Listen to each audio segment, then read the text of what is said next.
Take two.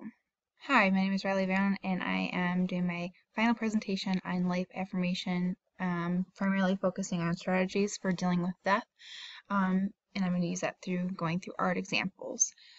The definition of life affirmation stated in our book is the belief that life is essentially good and worth living, the ability to free oneself from unnecessary burdens of guilt and a lack of self-esteem, as well as fear of growing older and eventually having to die. The different strategies for coping with death listed in our book is avoidance, humor, magnifying/beautifying, and medicalization of death. We are going to go through 3 of the 4 listed, and then I'll touch on the 4th.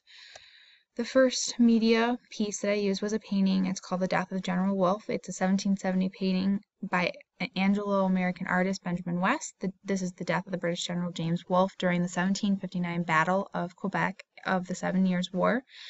West depicts General Wolfe's death as Christ-like and by everyone around him in reference to Mary and Christ. The painting has a triangular composition with the flag and the 2 people surrounding Wolfe.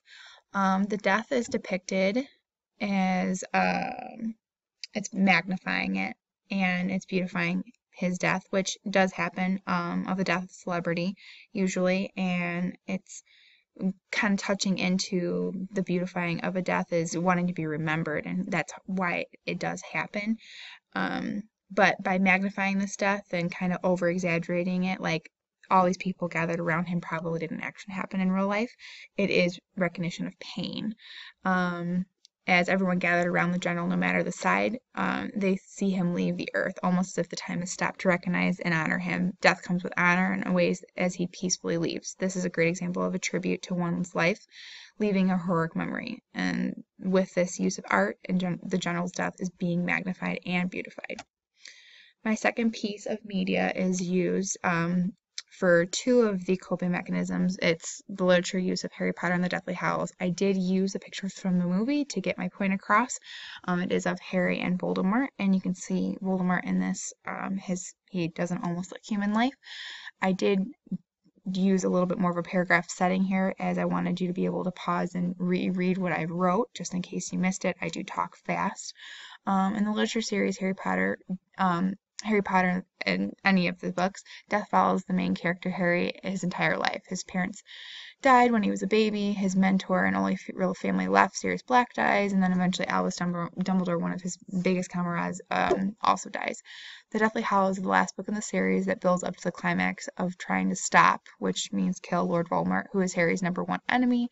In a short summary, Voldemort splits his soul into many different objects to avoid death. In the final hour, Harry finds out in order to completely finish Voldemort, he must in return kill himself, as Voldemort unknowingly accidentally split a part of his soul into Harry when he tried to kill his mother. Knowing which he was successful. Knowing the truth of the death, Harry is killed by Voldemort. After death, Harry awakens in what is known as King's Cross Station, where he finds no other than Dumbledore himself. Dumbledore's spirit explains that because they were linked, Harry was actually protected from Voldemort killing him because he actually killed the unknown part of himself within Harry. He continues to tell Harry that he will be able to return to his body, that he was then the true master of the Hallows by facing death head on, not by seeking or avoiding it, or conquering it like Voldemort. The Deathly Hallows is 3 pieces that if a wizard were to harness, you'd be the most powerful wizard in the series, and so which is a big deal that Harry did all these 3 things. And anyway, back to it ties into the death, but how they cope with it is it's kind of interesting to see how Voldemort copes with death, because he's splitting his soul and he's just trying to avoid it. And so avoidance is a big thing here, and avoidance it's exaggerated. Like for example, in my own family life, my grandmother is like, when I die, you'll get this or you'll get that, or put a post-it note on something that you want so I can write it down for my will. And I didn't like that. I thought it was very morbid, and in reading the section through avoidance, I realized that I do avoid death because I don't want to talk about it. And it does state in there that the younger you are, the more mortal you feel, and I kind of agree with that, and I just keep pawning it off and saying, oh, Grandma, you're not dying anytime soon. But this book and movie also beautify death because Harry sacrificed himself for the greater good of everyone, he was able to come back, and it had a weird take on the afterlife, and it was really interesting to see how J.K. Rowling depicted death. My third and final media example was the film Beetlejuice. It was from the 1880s, and it's about a couple that they drive back from they're driving back to their house, and they actually crash their car and they're killed, and they go home and they find out they're ghosts, and new people move in, and the daughter can see them, and a turn of the story is they call upon Beetlejuice to help them get them out of the house. And it's very silly. It's full of very weird weird things related to death, and it's very humorous. And that's the third one I really wanted to go into, was how light and upbeat this is about death and the afterlife. It sheds light that after death may just be the beginning, and that it's very humorous. It's very light, and they talk about humor being used to, it's better to do so than suppress. It's better to joke about death than suppress it and avoid it. And so I thought none other than use Beetlejuice himself, because the whole movie is a comedy. So it's pretty cool. Here are some links to further your education. Both of these are very similar, and they're both art related to death, and they're more original pieces. They're not like that's why I touched more on the movie and the literature stuff. This is more hands-on painting and photography and stuff like that. You go into each of these, and there's a gallery, and you can click on each piece and then learn more about the artist and why they depicted it and how they depicted death. I thought it was really cool.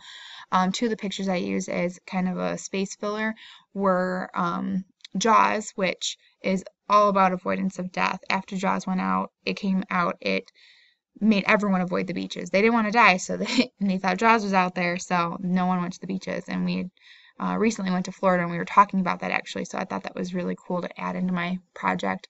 The other one is ER, and it's the last thing I didn't get a good chance to talk about, but it was the medicalization of death, and really getting into the nitty gritty and understanding why people die and how they die on a micro level. People get really into it and trying to.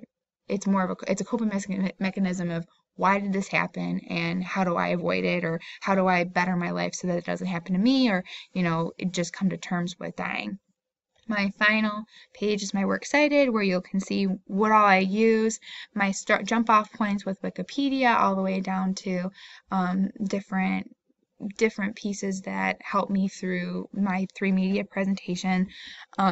Along with that is a book called Death Be Not Proud, and it's about a father who talks about his son having cancer, so it's kind of touching more on the medicalization and a little bit about the avoidance, and it's from the 60s. It's a classic, so I thought that was pretty cool. Thank you for a great semester, and I hope you have a wonderful summer.